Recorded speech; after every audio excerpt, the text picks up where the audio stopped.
En esta ocasión vamos a realizar un tutorial que nos va a ayudar a construir un simulador para poder resolver problemas de balance de materia en un problema de secado de un material sólido. El problema nos pide reducir la humedad de un material sólido de un 30% a un 5%, empleando aire a 88 grados centígrados. El aire saldrá del secador a 38 grados centígrados y una humedad relativa del 80%. El proceso se lleva a cabo a una atmósfera de presión. Nosotros requerimos obtener 1000 kilogramos sobre hora de material seco. Determinar el flujo volumétrico del ventilador que va a suministrar el aire si está instalado a la salida del secador. Igual que en problemas anteriores, vamos a modelar un diagrama que represente el proceso en el cual vamos a trabajar. En este diagrama colocamos todos los datos que nos proporciona el problema. Comenzamos a la resolución de este problema estableciendo los balances.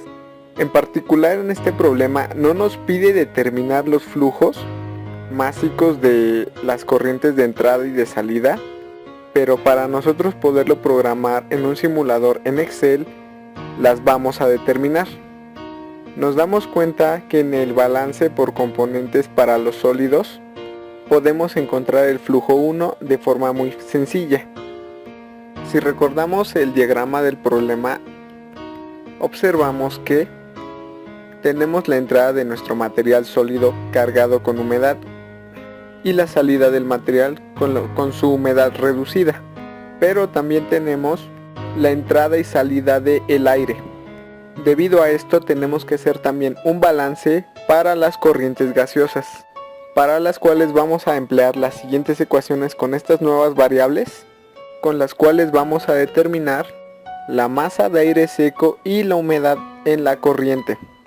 Recordamos en el diagrama que el aire entra por la corriente 3 y sale por la corriente 4. Y si sustituimos estos nuevos balances en el balance general y a través de álgebra elemental llegamos a esta ecuación, donde encontramos dos nuevas variables y3 y y4, las cuales las vamos a encontrar en una carta de humedad. Esta es la carta de humedad que vamos a utilizar y a continuación vamos a trazar las trayectorias que nos van a proporcionar los datos que necesitamos para darle solución a este problema.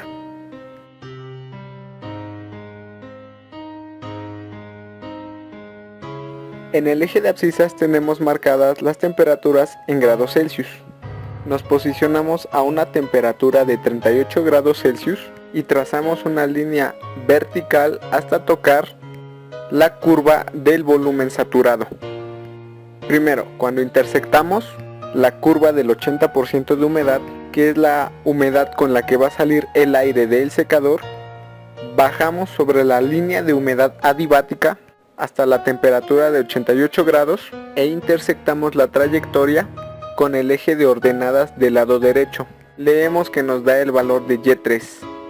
De forma perpendicular a la vertical posicionada a 38 grados, trazamos la trayectoria con el valor de ordenadas del lado derecho y ese será el valor de y4.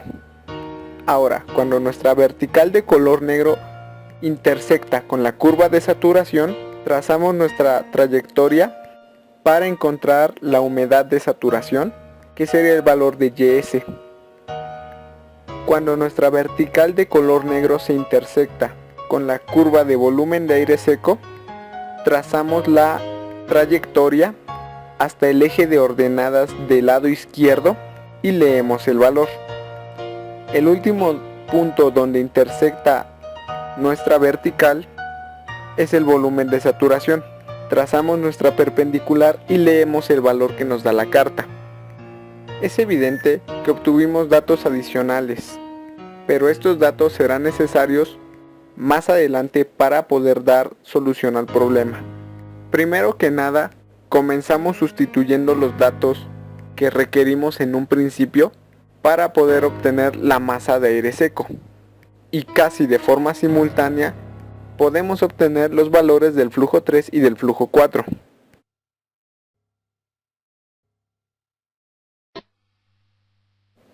Para poder determinar el flujo volumétrico, usaremos las siguientes ecuaciones con las siguientes variables. Primero determinaremos el volumen húmedo. Este lo vamos a determinar con los valores adicionales que obtuvimos de la carta de humedad. Ya que encontramos el volumen húmedo, ahora sí podemos determinar el flujo volumétrico. Y con esto dar solución a lo que solicita el texto del problema. Con el problema resuelto podemos comenzar a construir nuestro simulador en Excel. Al igual que en tutoriales anteriores, en una hoja de cálculo de Excel, modelamos un diagrama y colocamos todos los datos que nos fueron proporcionados en el texto del problema. Particularmente en este problema, también vamos a colocar los datos que fuimos obteniendo cuando resolvimos el problema.